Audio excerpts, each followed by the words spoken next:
Hi, Wildling. Hey, I'm still looking for some more interesting guests on European herbalism and foraging.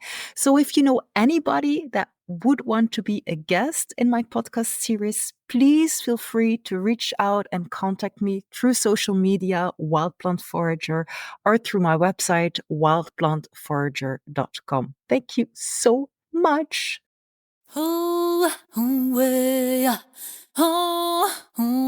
Welcome to Wild, the podcast for wildlings just like you. Wildlings who want to transform the prevalent plant blindness to collective plant wisdom. My name is Lieve Galle. I've been working as a herbalist and wild plant forager in Belgium since 2002. In those years, I've seen a lot of changes. Working with plants has become more popular, but I've also seen time is running out for our planet. As foragers and herbalists in Europe, sometimes we're dealing with different plant species and different cultural approaches towards plants. In some countries, working with plants is licensed, and in others, it's almost illegal. I believe that together we can learn from one another and be stronger. There is nothing more empowering than connecting wild souls. Together, we can have a greater impact on restoring the ancient link between people and plants. And that's why, for this podcast series, I'm talking to fellow herbalists and foragers in Europe. So if you're ready to find out what you've never been told, but what your soul already knows, welcome to Wild. Hello, Wildy. Welcome to the Wild podcast. And today on Wild, I'm honored to welcome Columbia Hillen, a herbalist whose journey bridges the ancient herbal traditions of Romania and the wild, rich landscapes of Ireland. She's a founder of Anamcara Healing Herbs and carries a unique voice in European herbalism.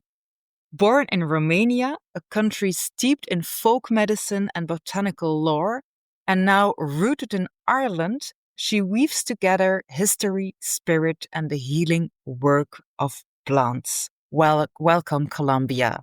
Nice to Thank you. have you here. Thank you very much, Liva. It's an honor to be here. It's a fantastic podcast. I've listened to some very well-known and highly regarded voices. So very interesting podcast. Well, thank you so much. So, Columbia, how did your love for plants get started? And did you eventually become a herbalist? It's interesting because I grew up in Transylvania, and I'm lucky from this point of view because Transylvania is part of Romania, but especially is an area rich still in a lot of the old traditions, and we use a lot of herbs and plants and food, and it's an interesting. Romania has a place in Europe. At the crossroads at three major cultures. So we're talking about the Austro-Hungarian influence in Transylvania, and then the Islamic world from the south, and then we have from the east the Slav culture. So if we look at Romania, and we're a Latin nation, but with Celtic roots. So you have an amazing mix of all this. And in all this, herbs in food and spices in food, they matter a lot. So I grew up with this. And also herbal medicine, it's even nowadays, it's a practice that it's very um, often found in homes. But how I started, my grandmother was a herbalist, and not in a what we would call nowadays recognized way, in a very old fashioned, in terms of she never had a medication in her house and she never took medication. So all the treatments that we got, myself and my sister, were these bitter teas. but they fixed absolutely everything. And we knew that, whatever the mixes she was doing, she would fix a headache or a tummy ache or any kind of issue. And later I noticed that I think she pretty much had three main friends, was the St. John's wort, the wormwood, and the yarrow. And pretty much they fixed most things. So I grew up with herbs being part of my life. Unfortunately, looking back now, I should have learned more from her because I took a different road. I went to study journalism and communication at the University of Bucharest. I was part of a team starting a business, an English language business newspaper in Romania with events, and I ran a team of 30 people. So I went a completely different road. Um, but during that time, of course, herbs were part of my life because I was used to that. If I had an issue, I would go first to get a tea. And then I moved to Ireland about 20 years ago, and I started writing retreats here in Ireland because I live in this magical place of Northwest Donegal in Ireland, literally on the wild Atlantic way. And during one of the retreats, one of the participants, um, she's an author, but she's also a herbalist. So we were chatting and I started to become very interested. I mean, really, so how do you practice and what did you have to do to practice? And I should thank her, Sue Bristow. She's from UK and a wonderful writer.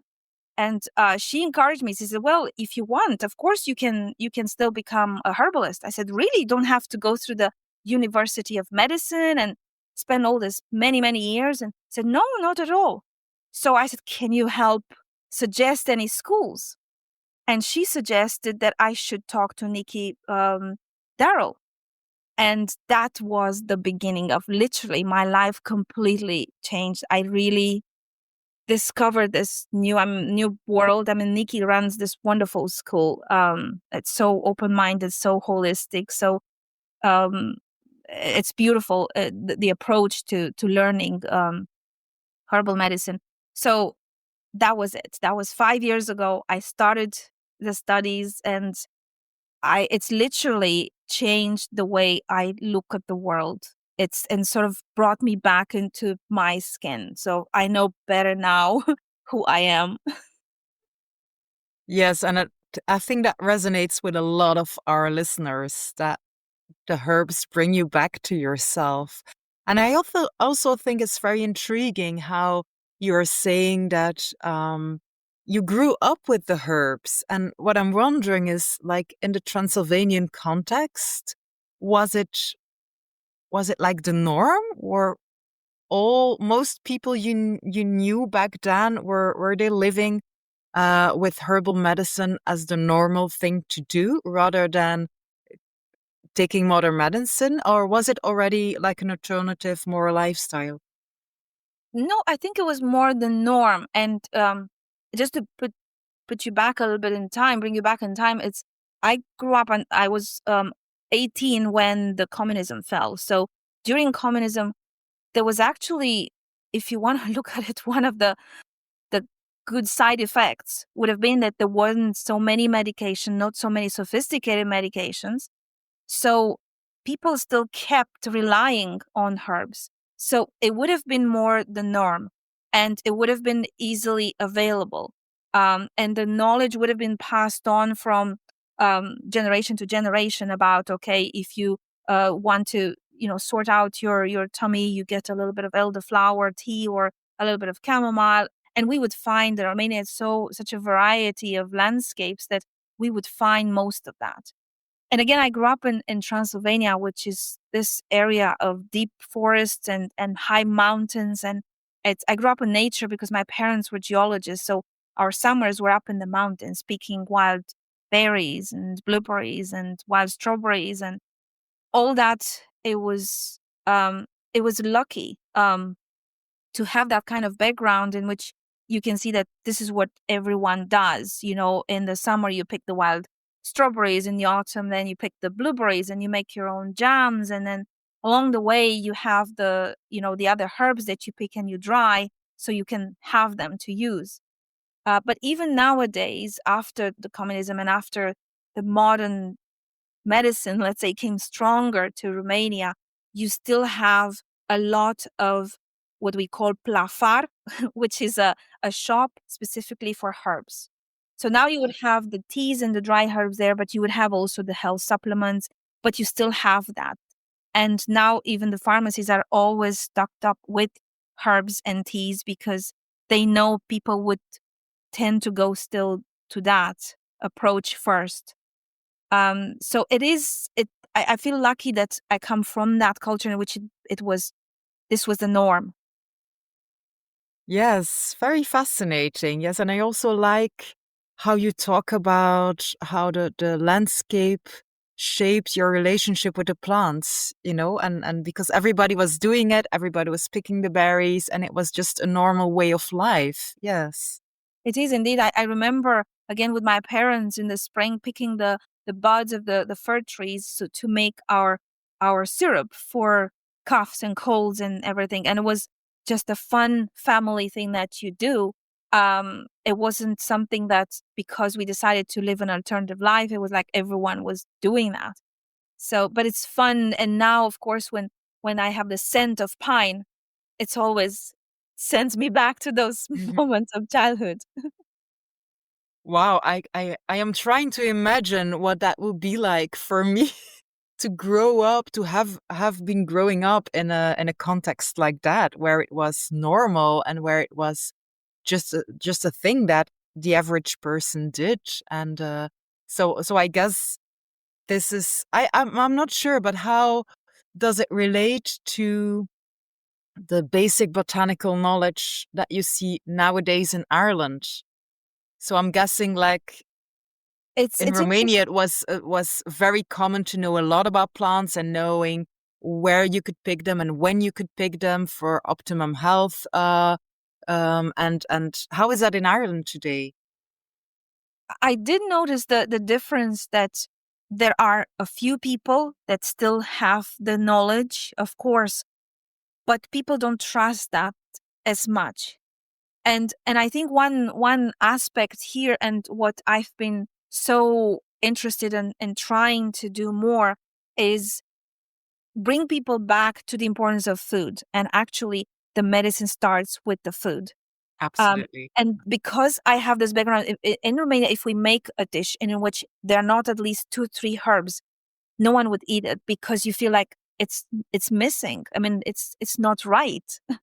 So when I noticed here, there's very few use of very few herbs being used. I mean, you have parsley sometimes, a little bit of thyme, but beyond that, people feel a little bit reluctant because their tastes are not used with that um, abundance of herbs. And again, like in Romania, it was absolutely normal. We would know that in the spring we would get our nettles and dock leaves and foods. That was food. It wasn't for medicine. It was just that was the food. Hmm. But then here, people are really, you can actually eat them.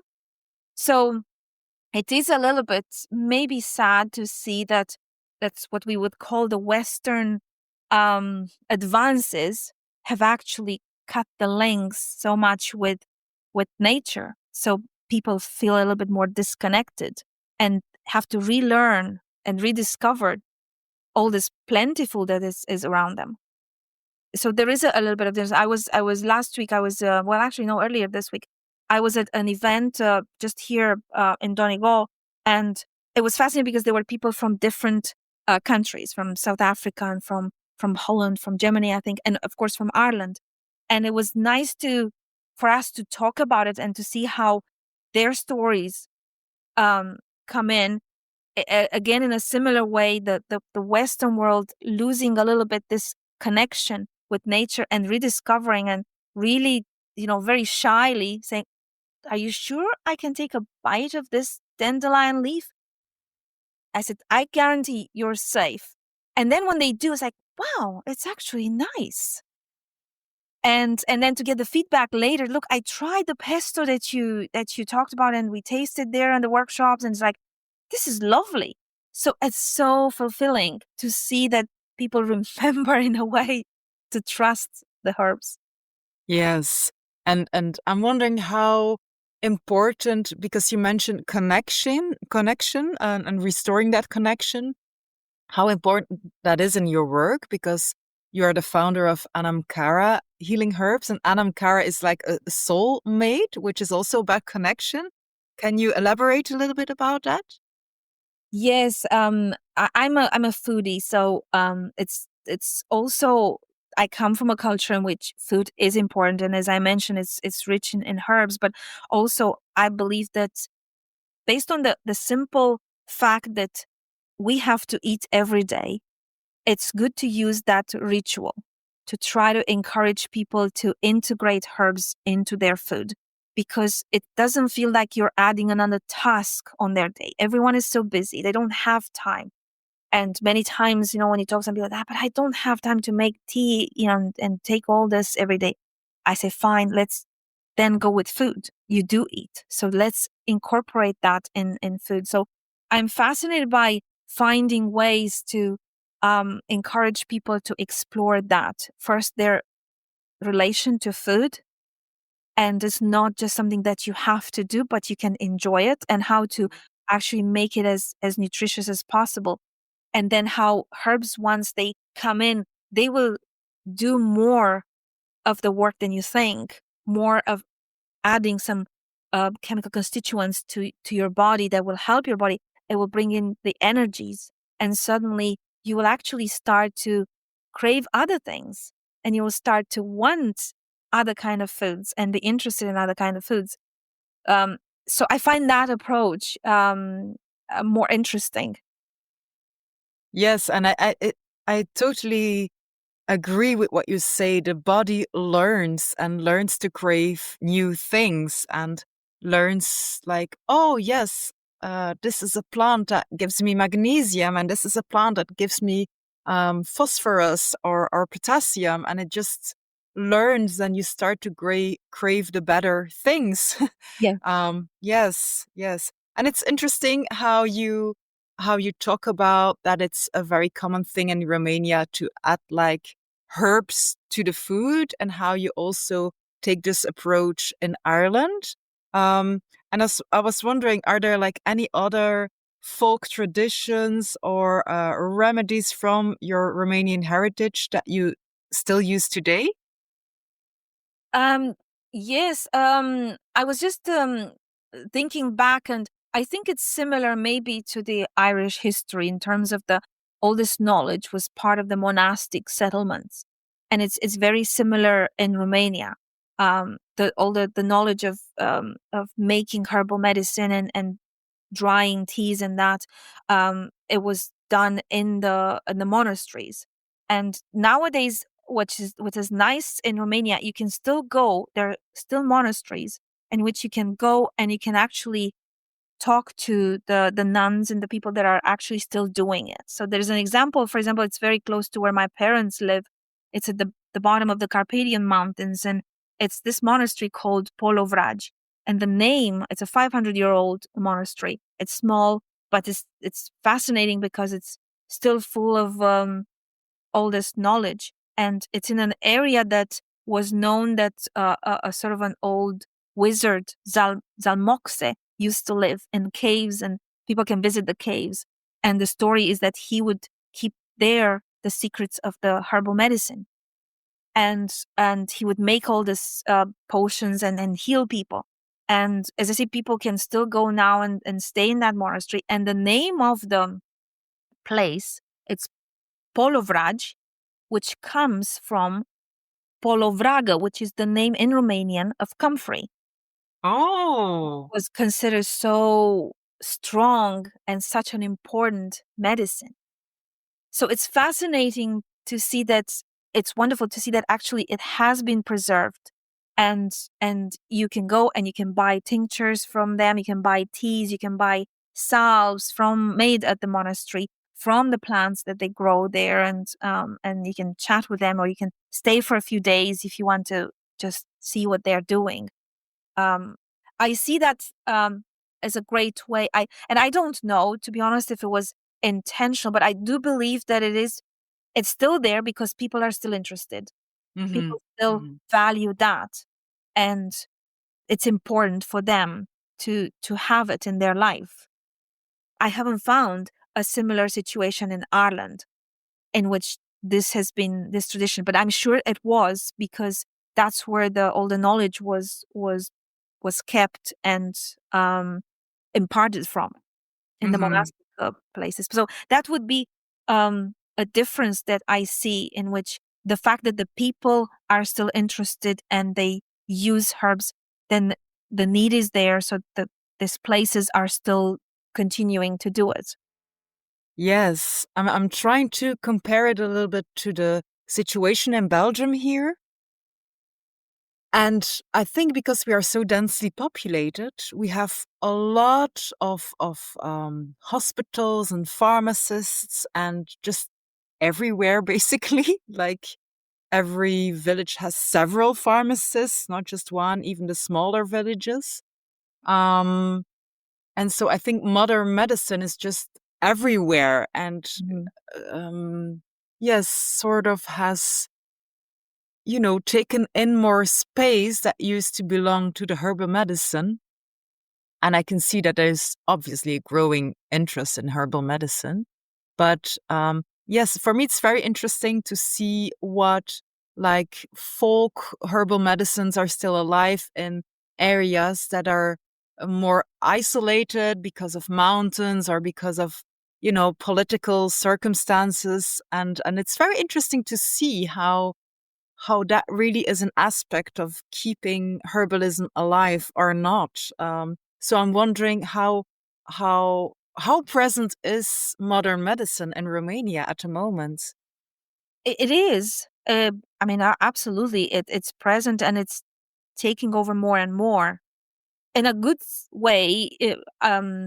Meaning that, of course, we need also the Yes, scientific approach, and yes, we need to absolutely. have help for people. So, absolutely, I believe in a world in which herbal medicine, it's working hand in hand with the scientific medicine. I don't want to call it traditional medicine because actually herbal medicine is more traditional medicine than the new medicine. But let's say it is available. It's not a great system though. People have still a lot of difficulty. There's not a lot of funding into modernizing hospitals. It's still a lack of equipment, and so I think in a cruel way that might also force people into still relying on herbs first before they get to the hospital. It's mainly for the costs, and not so much the cost in terms of this is the bill you have to pay, but it's more that it's supposed to be free, but no one will help you unless you pay something. There's still a little bit of that old mentality of giving something to someone in order just to treat you.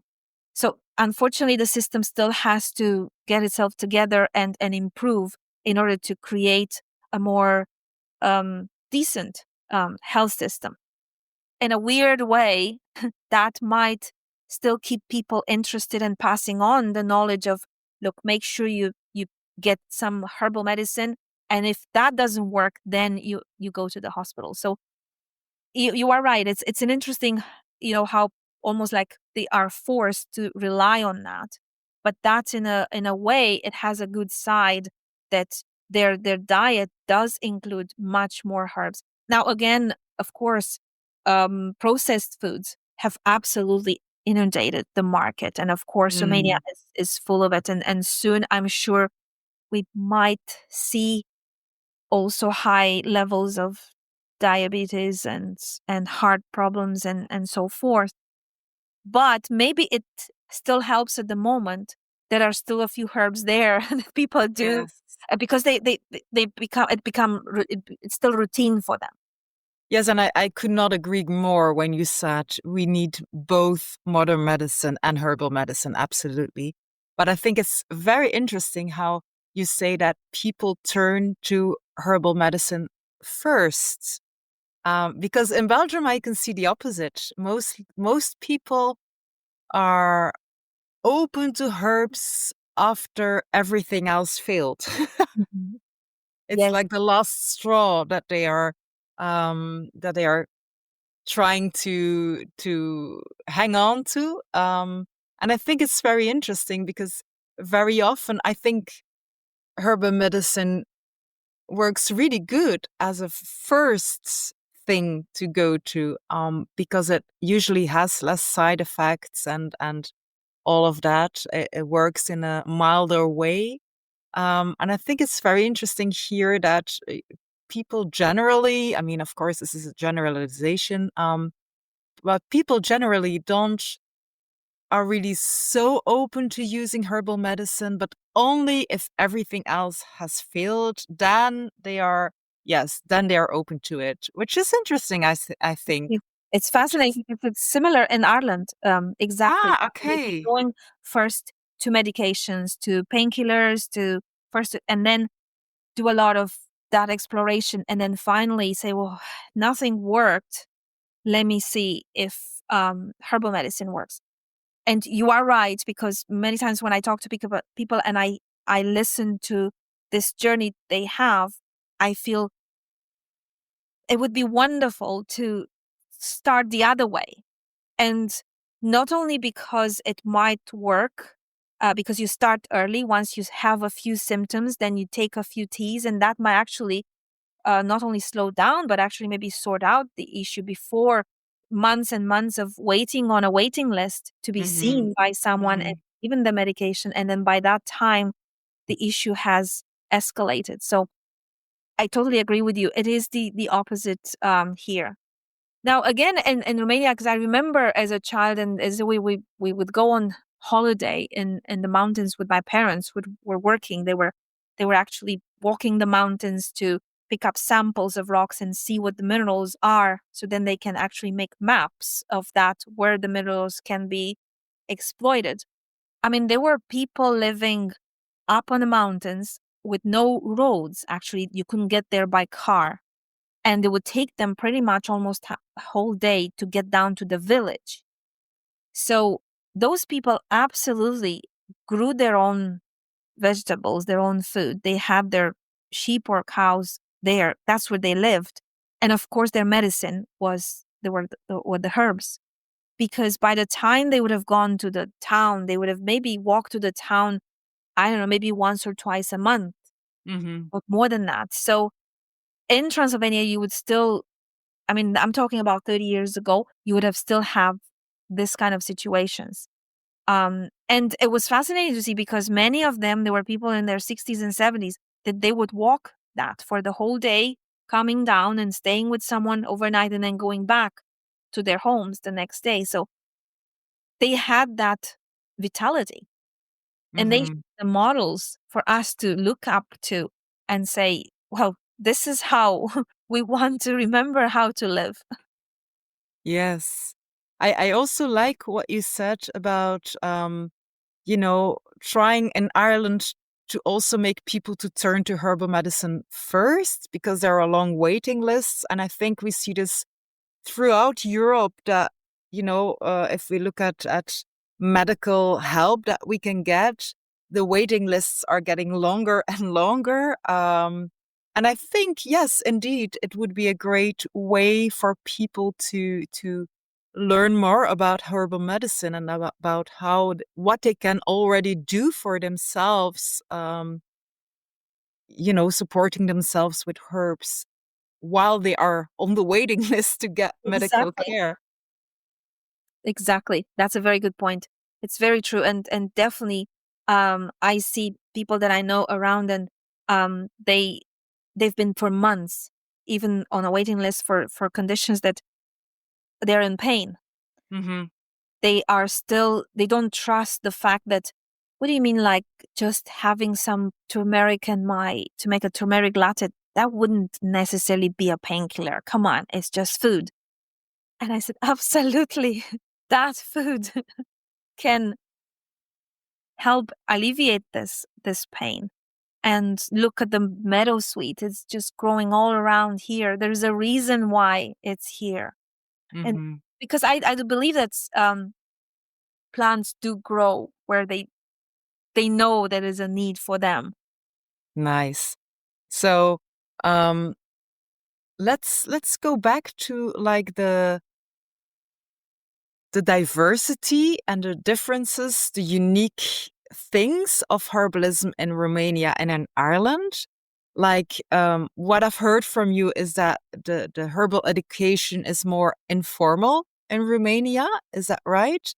And then in Ireland, there's more herbal education. There are herbal schools that you can attend. Am I getting that right? It's there is still, of course, this, let's say, knowledge that at home people would use teas. But in the same time, there is a strong trend of several schools of herbal medicine in which people can go and study, which Okay. is good because that will soon help to continue this tradition.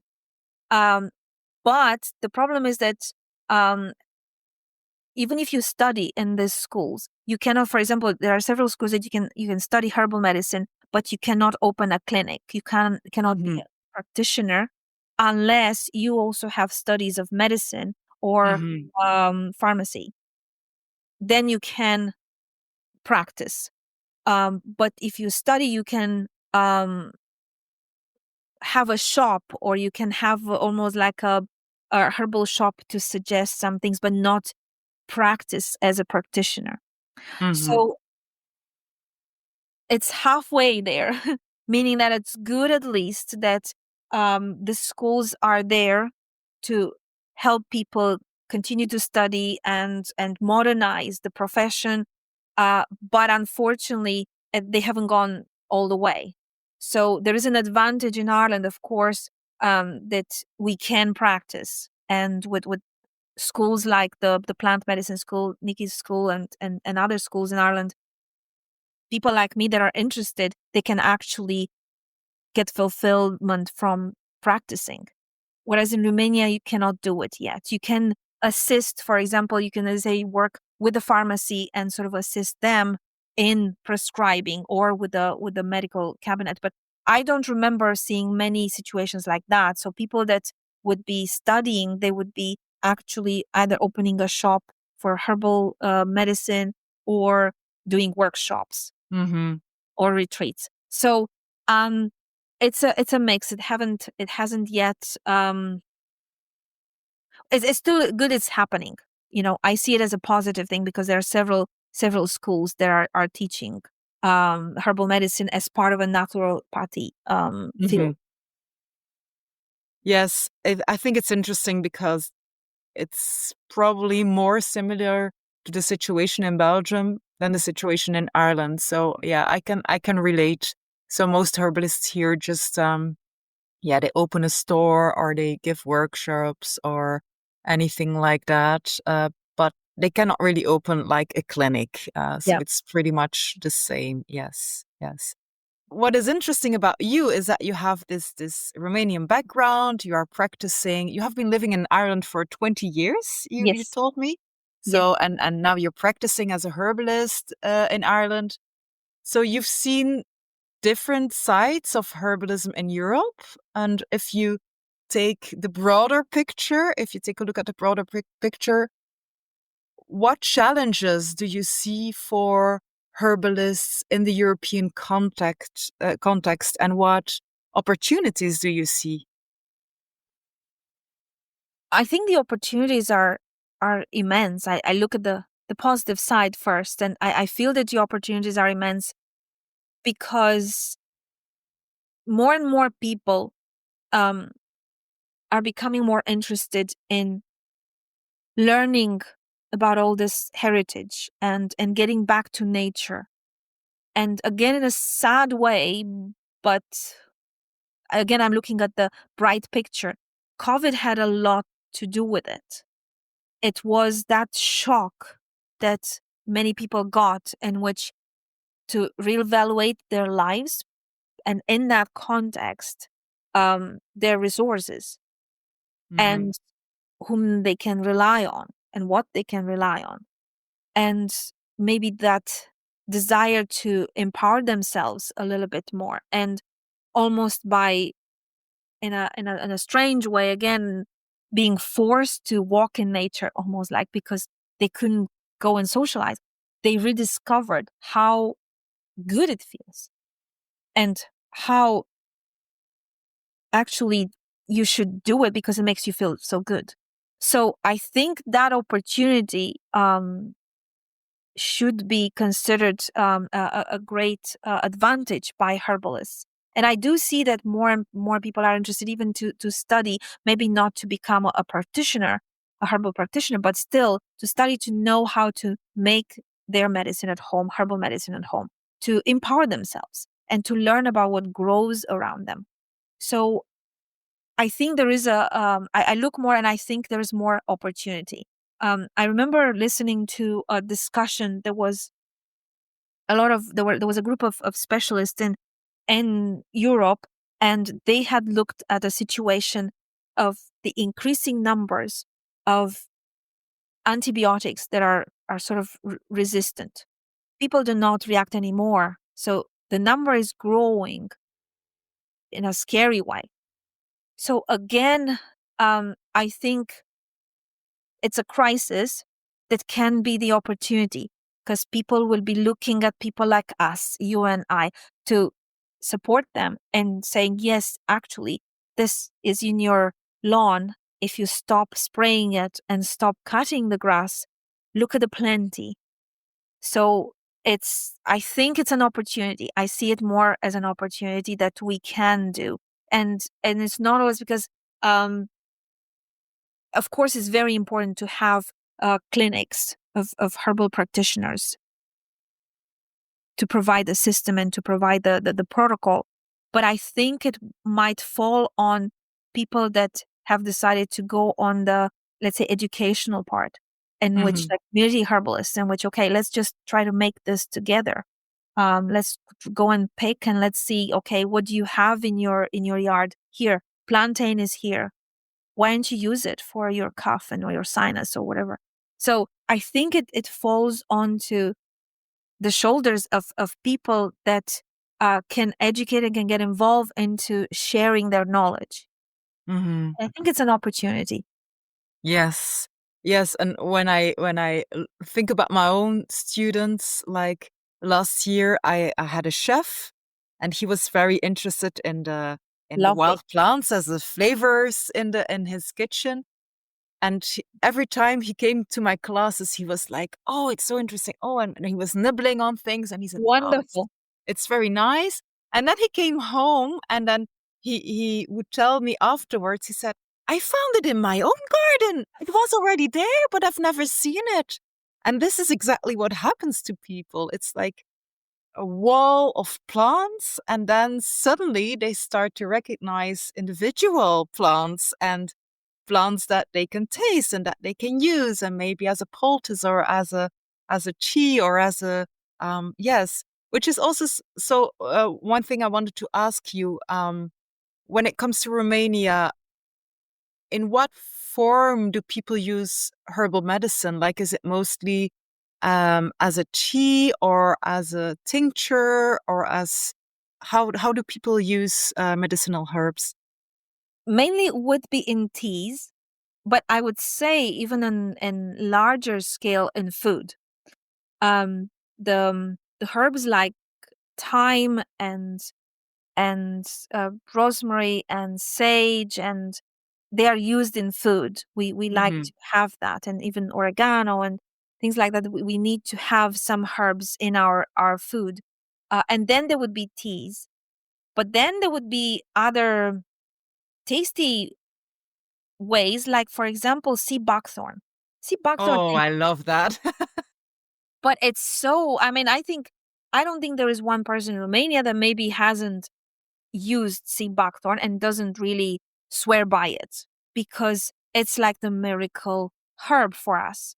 And but it now you go to a cafeteria and they serve freshly squeezed sea buckthorn juice, which is lovely. Oh. Yes, because it's so widely available And of course, there are also some companies that picked up and now you can actually buy it to have it at home. And so it's lovely to see that it's integrated again in food.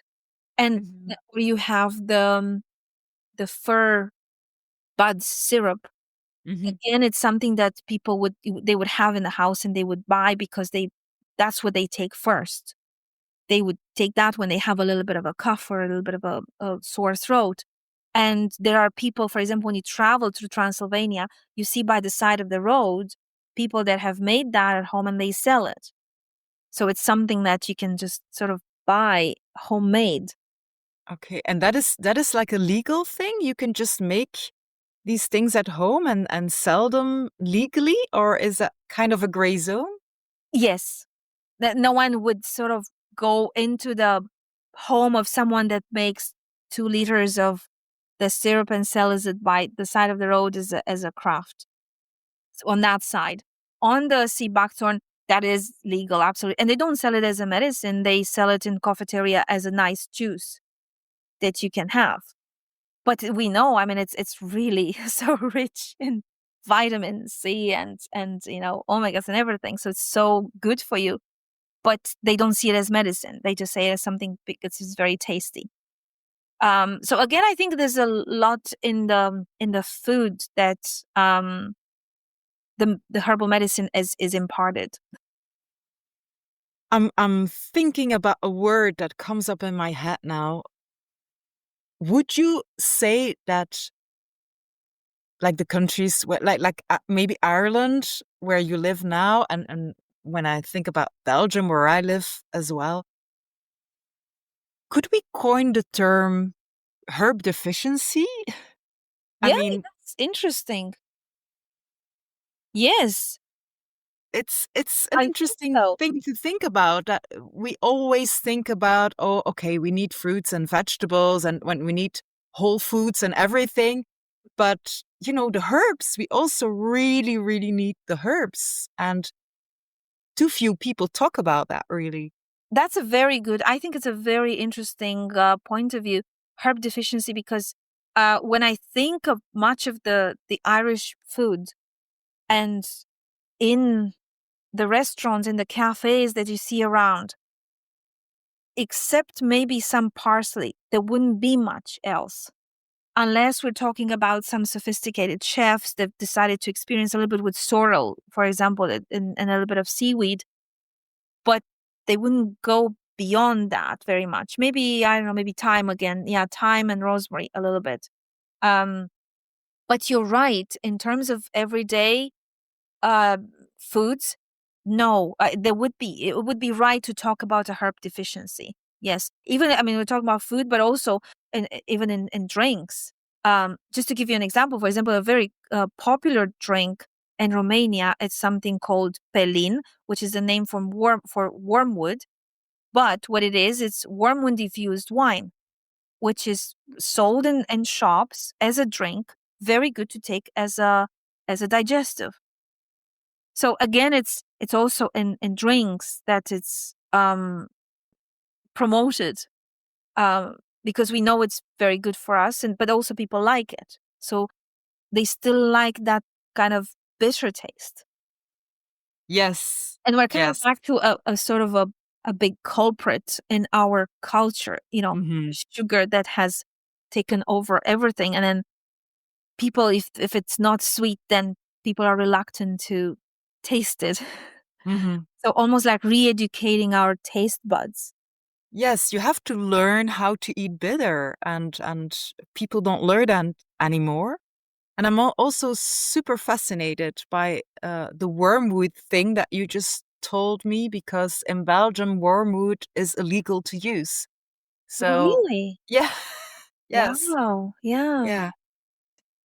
Well, there was a campaign against it, I think, even in France, because they considered that it causes blindness, I think. Well, it mixed with all the other herbs that make the pastis. No, I think it wasn't Mhm. the pastis, it was the other drink, the Yeah, absinthe. the absinthe, Yeah. yes. But Yeah. I think they legalized it again now. But in comparison, for example, in France, you would see, I think it's a culture closer to the Romanian one. And I don't know if it's to do with the Latin roots of that, because if you go to Italy or Spain or, or France, you see herbs being used in food. I mean, you Mm-hmm. wouldn't have food without a variety of Mm-hmm. herbs and more greens and that. So it might have something to do with also the Latin roots of the culture. But you're right. I like Yes. this term, herb deficiency. It's very interesting. Yeah.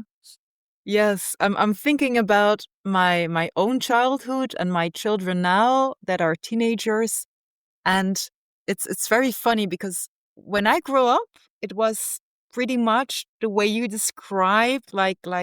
Um, I remember my parents, they had like one little, really tiny jar of thyme in their kitchen Yep. cupboard, and then maybe some pepper and some cinnamon. That will be it. And then we had some fresh parsley from the garden, and that was really it. That was really it. And that was the norm. And seeing my children grow up now, well, of course, they are the children of Yeah. a herbalist. Yes. Um, when they prepare something for themselves in the kitchen, it has to has herbs or it's not a complete meal. And so Wonderful. it's really nice to see how just in one generation you can really change this. And it really has to do a lot with how used you are to herbs and how you re-educate yourself or how you pass it on your children. Yes. Yes. You're very right, and it comes back to what where we give our attention to, it will grow and it will Hmm. respond. So, as you were talking about the chef that was at your workshop, it's wonderful. I think it's great to have some chefs because they're like influencers for us. Once Yes. they, because I absolutely, as a chef, you would be fascinated. Once you've discovered herbs, you want to keep going and explore. Um, Hmm. I remember being several years back, 20 years or so, into South Africa, and being so fascinated by the scents of the herbs. I didn't know much, but even then, I wanted to know what all those scents were that you could smell. It was just amazing. And then being at a restaurant in which the chef, unfortunately I can't remember where, but the chef was really experiencing with local herbs. So the foods had Hmm. different local herbs, which unfortunately I can't remember. But I remember thinking then, this is what I would like restaurants to do: educate us about, how you can integrate this in food. It's a wonderful way to bring nature into our souls in a way. Hmm. Hmm. Yes. And one thing I also wanted to ask you is because I've talked with people from Bulgaria before, and what I noticed there was that the magic surrounding the herbs was still very important there. How is that in Romania, and also how is that in Ireland? Well, definitely in Ireland, it's strong, um, because many of the legends, of course, include herbs, and we have, I think, the seven sacred herbs of the Celts that, um, even though Celts didn't leave any writings, but there are a lot of stories around that. And um, in in Romania, of course, we like stories, and there's always gonna be some association with herbal medicine. Um, I haven't looked very much into the mythological part of the herbal medicine in Romania to actually be able to give you an example about that, except what I mentioned to you about this very well-known wizard that sort of lived in Hmm. these caves. Um, and people still revere that place as being very powerful in terms of the herbs that you pick there. They would have that extra energy and extra potency. But definitely we like stories. I mean, there is a very common thread that I've noticed between Romania and Ireland. When a Romanian and a Irish meet, you'll not maybe get to build anything, but you'll have a great fun, a great day. I mean, stories in the crack, there's no problem. They don't need too much introduction. You might not. sort of, if you plan to build a house or something, it might not happen soon because the fun comes first. So there is a lot in common from that point of view in terms of stories and songs and that. Um, and again, there's still, you know, in songs, you have herbs that pop in. Um, Really? yeah. And unfortunately, I'm not a singer, but I do remember several times now, because of course now I look at the world in completely different eyes, and everything, you know, where a herb or a plant pops in, I I notice that. So I definitely remember being last year in the summer to see my parents back in Romania. They still live there, so I go there every year, and listening to some songs, I said, "Wow, I don't remember paying attention in this song. There is this herb," but unfortunately, I can't give you an example because I can't remember what it is. But definitely in the songs or in poetry, you would see them come in, and very, very important. One, for example, I can give you the example of St. John's wort, which I was so surprised, pleasantly surprised to discover when I moved to Donegal. There is one celebration that I remember. It happens only in the Transylvania, north of Transylvania, around the 23rd of June. And that is the bonfires on the mountains and the picking of meadowsweet, and the stories that you have to be careful because that night all the fairies are out and they're dancing, and if they catch you, that you see them, you're in trouble. Mm-hmm. So I came to Donegal, and I've discovered that actually the stories are similar, but definitely the bonfires are happening, and this is the, you know, the time when the best time to pick St. John's wort. And it's the same in Transylvania. This is when you pick the St. John's wort because it's at its outmost power. So here's two places in Europe, very different, that have exactly the same tradition. That's giving me goosebumps, actually. That's so lovely. This is what happened to me. I said, I can't believe it. Are you serious? And it absolutely happens every year. And in Romania, I don't know another place where this happens, except in North Transylvania and Maramuresh, where I grew up. And in Donegal, I know in Donegal it happens. I don't know if in different other parts of Ireland it might be, but definitely here it's very strong, and it still happens. Wow. Amazing. So, Columbia, you're also a photographer? Yes, And I love to take. I was wondering, how does that influence your work with the herbs? Like, I think if you have like the photographic eye or the photographic viewpoints, you may see a lot of more details in the plants, or yes, do you look from a different angle? That really fascinates me. It has helped me to get even closer to plants. Indeed, I'm not a good artist in terms of drawing, and I've tried, but it wasn't the method for me to relate. Whereas when Mm. I look through the camera, it's it's that moment in which everything else disappears, and it's just me and that plant. And most of the times is not something that's it's rational, and that's the beauty of it. It's more a kind of conversation that is just happening there.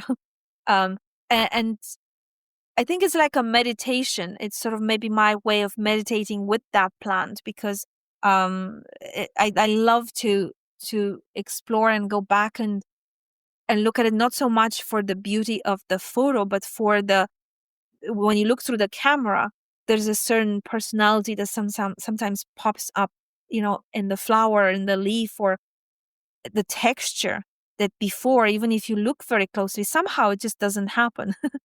But when you look through the camera lens, you see, wow, now I understand a little bit.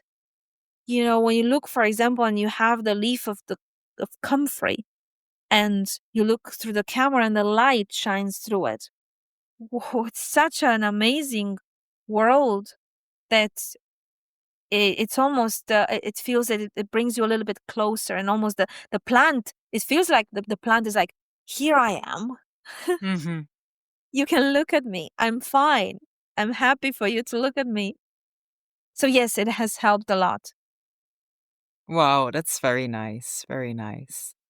Is there a plant that recently really surprised you, or a plant that you feel like a very special connection to?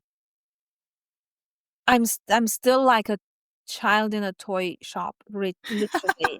For I me, can relate. day every day I feel like I'm so lucky to live in a world that has plants, literally. And it's I'm easily amazed. But a recent experience, and I have to confess, not necessarily because I had a strong connection, or well, I've been growing the plant for 5 years now because I got a leaf from Nikki 5 years ago when I started. Is the miracle plant, Kalankoe? Hmm. Pinata, and it's wonderful to have it in the house. And I love the miracle that it gives you, from a little leaf, little plants pop. But I had to be away this year for a long trip. I did a long trip through Europe, and I wanted to make sure that I adopt the plants that I have in the house to very good homes that will care for them. So she had to go. So she went to someone. And I came back after 2 months of travels, and on a bookshelf where the plant had been, there was a leaf with 7 little plants popping out of it. I'm talking about had been Wow. there for 2 months on a book, and the little plants were alive. Literally, my heart almost stopped with the miracle. I mean, to live on hope and love and light, and that's it, and give life to this little plants. I just thought this is literally a miracle leaf. So, of course, she has now the the pot of soil to grow for the babies and everything. But I just could not believe it that life can be so strong, and somehow almost like I want to be in this house. Yes. It's still important for you to have me. So I have to admit that I was in awe of this little miracle. And before I was just nibbling at its leaves and sort of try the tea here and there, and of course telling people about the actual just the healing energy when you see life coming out of a leaf. It's such a beautiful thing. But now I'll start to have a deeper relationship, I have to say. Wow, that's a very moving story. I Yes. thought it was fascinating to see that. I could not believe it. Yeah. It's very inspiring how plants can just inspire us by doing what they do and being there and doing their thing. And yes.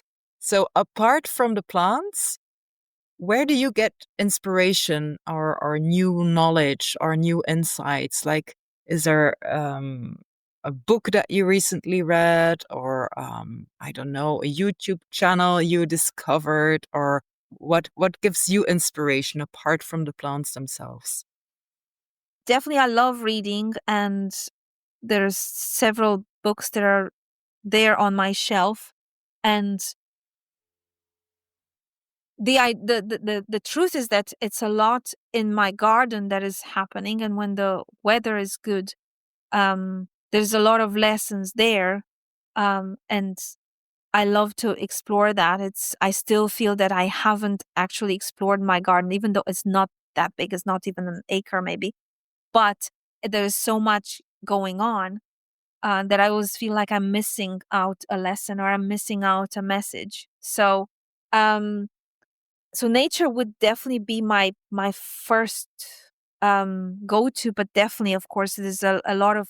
I almost feel like this responsibility that I can say now I graduated, so I have a bigger responsibility. So there's even more learning to do. I could before maybe say, well, I'm a student, I'm still learning, but now I definitely should say I'm a student. I'm still learning. So books, podcasts like yours, uh, talking to people and listening to other people, definitely sort of online workshops. I mean, there is a good side of technology because it has opened the world. So I can listen to your workshop, even though you're in Belgium and I'm in Ireland. So I definitely I attend some of these online workshops because they're more interesting because you get a chance also to ask questions. But again, in person, like for example, the upcoming festival, there's a festival coming up in Ireland, at Herb Feast, and then workshops that the plant medicine school are organizing. You know, they're going to have interesting guests in person. So Mhm. in-person events are like absolutely priceless. The chance to be there with someone that has this experience of years and years of working with herbs and seeing what they do and having a chance to ask questions, I think that's invaluable. So as much as I can, I like to do that. And then literally every day making sure that I cook something or I try something different with herbs and learn from the mistakes and keep tasting. And Yes, and that's just a thing about herbalism. No matter how long you have been doing it for, like I've been doing it for more than 20 years, Mm, you are a lifelong student. It never stops. You always continue to learn new things and have new insights. And I think that's actually a very nice part about herbalism because it never gets boring. You never have the feeling, okay, I master it all. I know everything. It's never, there's always new insights, new surprises, new challenges, and yeah, exactly. that's one of the aspects I really like about herbalism. Yes. I love that too. I love that too. Hmm. Hmm. I remember there was a Romanian philosopher, Cioran, who said that, you know, it's being a constant student that will keep someone on the right track. And I definitely agree with that. You know, having the awareness that um, if you ever get to the point of saying, I know it, that means something is wrong. You're on the wrong road. Yes, that is so right. That is so right. So, what final message would you give to our listeners, many of whom are herbalists themselves? Is there like a special message or some kind of advice that you would like to give them? I wouldn't dare giving any advice. It's just because, as I said, I'm literally, I feel like a child in the field and starting um my love of plants and my working with plants, and it feels like it would take hundreds of years to be able to give an advice. But definitely, I feel from my experience so far is the fact that I think plants and herbs in general understand us so much more than we think, and more definitely than we understand them. And I remember reading about this old sort of, they say it's a Celtic saying that a medicinal herb that you need is never further than a day's walk from you. And there have been so many examples that I've seen around and from my small experience here. So I think it's to try to give them the chance to teach us and to respect them from what they are. I think it would be a good start, and I think we would be, and also to actually let ourselves be amazed by what we find out, allowing ourselves to believe that actually this is it. It is so amazing. Wow, I love that. And I also love how you said plants understand us so much more than we understand them. That's deep. That's how I feel. That's how I feel. I really feel that they have this knowledge, and um just like with this small example, this Kalanchoe, they knows that I need her, and all her, she wanted to make sure that I don't put her out of my life for certain reason that I still don't know. And there are other examples of plants popping into my garden that I never thought of. But then it comes a time when actually that's exactly what I need. So there is this knowledge that we have lost, but it's there, and the plants are there to help us if we allow them. Yes, totally, totally. Thank you so much for your time and the many interesting things you said, Columbia. Wow, I'm really amazed. There are so many levels when it comes to this conversation. I really loved it. Thank you So, so much. You're a so, wonderful interviewer. So oh, thank you. Thank you. So, if people want to find out more about your work, where can they find more information? the easiest would be on my site, which is anamcarahealingherbs.com. So that would be on my site, and that would be, I've tried to, and they can find me easily, I think, on social media, but, or through for example, I'm a member of the Irish Register of Herbalists in Ireland, and also the Association of Master Herbalists. So my contacts should also be there. So absolutely, if you are in Ireland or especially in Donegal, absolutely. Give me a sign. Come and say hello, and we'll say hello together to the herbs that grow here. It would be a pleasure to show you around. Lovely, lovely. Thank you so much, Columbia. And to the wild souls that are listening, thank you so much for tuning in again. I hope to see you for the next time. And in the meantime, keep powdering your nose with dandelion pollen. Bye bye. A warm thank you for listening, Wildie. Are you feeling a wild itch after this episode? Well, just head over to wildplantforager.com and feel free to connect with me on social media. I'm looking forward to the next episode. I hope you'll be there. But for now, just go outside and follow your wild heart.